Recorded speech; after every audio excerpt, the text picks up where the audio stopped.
El gobierno busca fórmulas para ningunear al Senado y evitar un no al techo de gasto. Un monumental lío jurídico está a punto de nacer. El gobierno está buscando argumentos legales para impedir que el Senado, siempre que lo apruebe previamente el Congreso, vete el reciente acuerdo del Consejo de Ministros en el que se fijan para 2019 tanto los objetivos de déficit como el llamado techo de gasto. Está previsto, en principio, que el próximo viernes el Congreso vote el texto remitido por el gobierno, y esa misma tarde, si sale adelante, lo haga el Senado. El Ejecutivo teme que los senadores del Partido Popular, que son mayoría en la Cámara Alta, tumben el texto remitido por el Congreso, lo cual supondría, ni más ni menos, que bloquear sine die la tramitación parlamentaria del proyecto de ley de presupuestos generales del Estado de 2019. La Ley de Estabilidad, en concreto, deja bien claro que, si el Congreso de los Diputados o el Senado rechazan los objetivos, el Gobierno, en el plazo máximo de un mes, remitirá un nuevo acuerdo que se someterá al mismo procedimiento. Es decir, la norma da plenos poderes a la Cámara Alta para vetar la ley, lo que puede interpretarse como un caso singular en el sistema constitucional español, donde se ha configurado al Senado como Cámara de segunda lectura, pero no como un instrumento de control político con plena capacidad para vetar leyes que no puedan ser rehabilitadas posteriormente en el Congreso. El artículo 90 de la Constitución, de hecho, establece que, en caso de veto, como muy probablemente ocurrirá por la mayoría absoluta del PP en el Senado, el Congreso tiene la última palabra, ya sea por mayoría simple o absoluta. A esta norma es a la que se agarran como un clavo ardiendo algunos miembros del gobierno para evitar el veto del Senado. Y eso es precisamente lo que ha ocurrido desde 2004.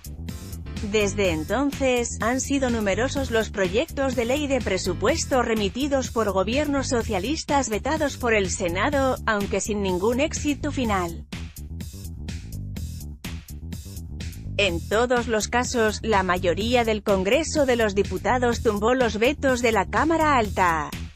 La Ley de Estabilidad deja bien claro que, si el Congreso o el Senado rechazan los objetivos, el Gobierno, en un mes, remitirá un nuevo acuerdo. Es más difícil, sin embargo, que esto suceda en el caso de la tramitación del acuerdo de Consejo de Ministros.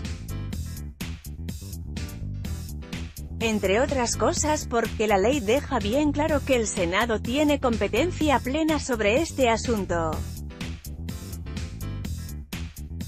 Ese artículo, según fuentes de toda solvencia, fue introducido personalmente por el anterior ministro de Hacienda, Cristóbal Montoro, para dar mayor poder al Senado, donde desde hace décadas tiene mayoría absoluta el Partido Popular.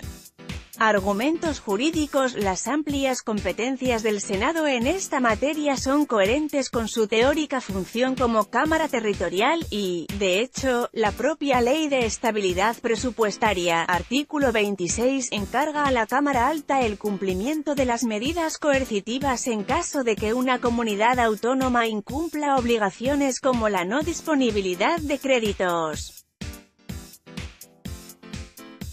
Incluso es el Senado quien debe aprobar por mayoría absoluta las medidas previstas por el Gobierno en aplicación del artículo 155 de la Constitución.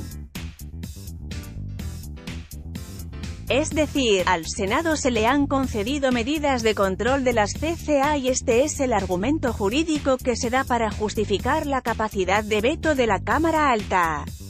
Algunos juristas, por el contrario, entienden que prevalece el artículo 90 de la Constitución, que da mayor jerarquía al Congreso frente al Senado. En todo caso, todo dependerá de lo que pase en el Congreso, y hoy por hoy el Gobierno no cuenta con las suficientes garantías de que el acuerdo del Consejo de Ministros salga adelante. Al previsible rechazo del Grupo Popular y de Ciudadanos se ha sumado Unidos Podemos, que ha avisado de que el techo de gasto, el límite de gasto no financiero del Estado, es insuficiente. Según Rafael Mayoral, diputado de la coalición, la política económica que plantea el Ejecutivo socialista se queda muy corta y, desgraciadamente, no va por el camino de un presupuesto más expansivo.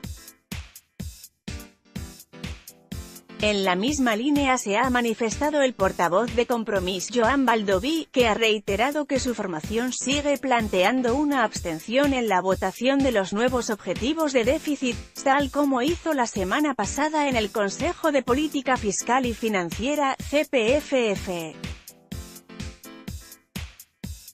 El diputado de ERC Joan Margal, otro de los apoyos de Pedro Sánchez en la moción de censura, ha supeditado la posición de su grupo parlamentario respecto del techo de gasto y las metas de déficit a la negociación que se dé en la Comisión Bilateral Generalitat-Estado.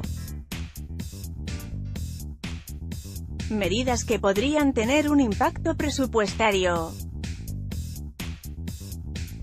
Al rechazo del PP y CS, se ha unido Podemos, que ha avisado de que el techo de gasto, el límite de gasto no financiero del Estado, es insuficiente, aunque en el acuerdo del Consejo de Ministros se hace mención tanto al techo de gasto como a los objetivos de déficit público. Lo que realmente se vota es este último punto.